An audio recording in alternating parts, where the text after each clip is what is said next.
On Friday morning, Iranian air defenses shot down 3 drones above its central province of Isfahan. Iran has yet to announce the results of its investigation into the incident, but the US said early on that Israel launched the attack.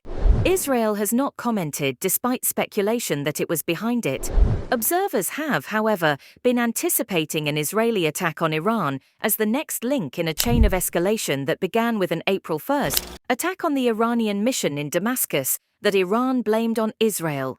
The second was Iran launching 331 drones and missiles towards Israel on Saturday night in a well-choreographed attack, giving rise to expectations of an Israeli response. But if Israel were to strike Iran, how would it go about it? Israel has been planning strikes on sensitive Iranian sites for decades, but this response would have to be limited, part of the coded diplomatic and military dialogue between Iran and Israel. Israel would have to hit a high-value target, but not one so valuable. It would warrant a further military response from Iran and push the escalation into a full-on conflict. So what are Israel's choices? Airstrikes. The two countries are more than 900 kilometers (560 miles) apart at their closest point, with most of Iran's military bases and nuclear sites more than 2,000 kilometers (243 miles) away from Israel. For strikes deep inside Iran, F-15I Ram and F-35I Adir stealth jets would be used. Both aircraft are optimized for long range, but they would still need to refuel unless taking the shortest routes to Iranian targets near the border. The route would also be tricky. It is unlikely Saudi Arabia or Jordan would give Israel permission to fly through their airspace to attack Iran because it could draw them into a potential conflict and stands a good chance of inflaming domestic opinion, already vocal against Israel's war on Gaza. Flying down the Red Sea and around Yemen and Oman to attack targets in southern Iran would mean a 4,700 kilometers (2,120-mile) trip before Israeli jets even reach the Iranian coastline. The fastest route to attack targets in the north of Iran would be through Syria and Iraq. The Israeli Air Force would have to suppress Syria's air defenses either by jamming or by cyber attack, as in 2007 when Israel destroyed what it said was a nuclear reactor being built in Syria. Israel switched off a large section of Syria's air defense radar network beforehand. A technique like this could be used only in strategically important moments, like a major airstrike or at the start of a conflict. Even if Israel could still do this, it's highly unlikely it would show its hand and reveal a major capability. Extended range. External fuel tanks added to fighter jets can significantly extend their range, but would make them show up on enemy radar.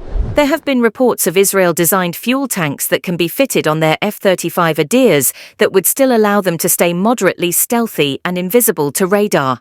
The tanks, to be jettisoned later, would allow the aircraft to reach and destroy targets much deeper inside Iran, return to their home air bases without being seen, and fly unaided by the usual accompanying jets needed to destroy radar and protect fighter bombers from other fighters.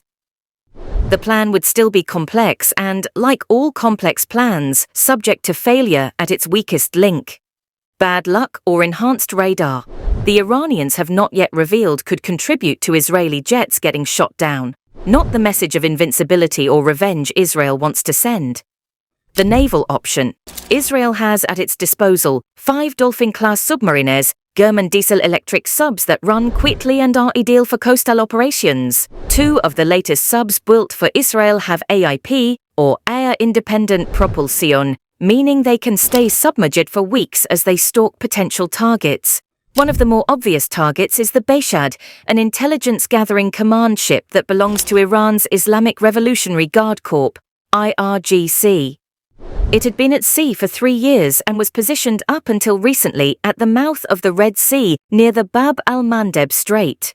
It was ordered back to port, and satellite imagery put it just outside the naval base at Bandar Abbas, just within the Strait of Hormuz.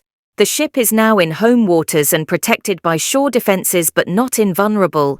The Dolphin-class subs are armed with a land attack variant of the Popeye cruise missile, the Turbo Popeye, having a range of 200 kilometers to 350 kilometers, 124 to 117 miles, and launchable underwater through the submarine's torpedo tubes.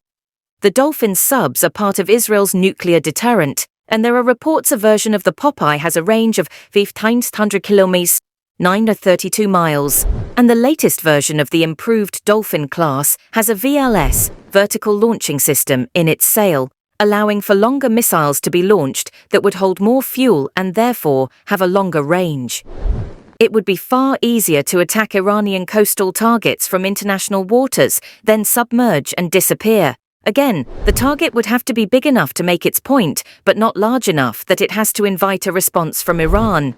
These are the two real options. Any other military action, such as using special operations troops, Israeli boots on Iranian soil, stands the chance of escalating the conflict. The real question is, will Israel risk a full-scale war while it is already fighting on two fronts, one war on Gaza and a slow-burning confrontation with Lebanon's Hezbollah?